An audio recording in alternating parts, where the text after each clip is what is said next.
Before you said you're a diplomat, but several weeks ago you called Pakistan, your neighbor, the epicenter of terrorism. Well, I did it again today without using the word Pakistan. Yes, and this doesn't sound very diplomatic, does it?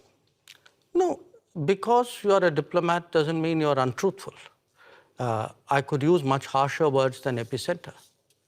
So believe me, considering what has been happening to us, I think epicenter is a very diplomatic word, because this is a country which has attacked the Parliament of India some years ago, which attacked the city of Mumbai, which went after hotels and foreign tourists, which every day sends terrorists across the border. But of so course sometimes not, when we of talk, course not as a country.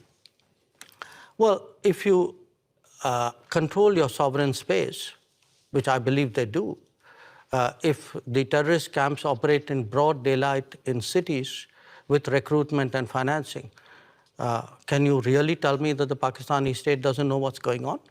Especially if they're being trained in military-level combat tactics. So, when we speak about judgments and principles, why don't I hear sharp European condemnation of these practices which have been going on for multiple decades? Does the world have to be concerned that there someday will be a war between India and Pakistan? I think the world has to be concerned that there is terrorism going on, and the world often looks away. The world often feels it's not my problem because it's happening to some other country. I think the world needs to be concerned about how sincerely and strongly it takes up the challenge of terrorism. But has the world to be concerned about the future war between India and Pakistan? I think the world needs to be concerned about terrorism.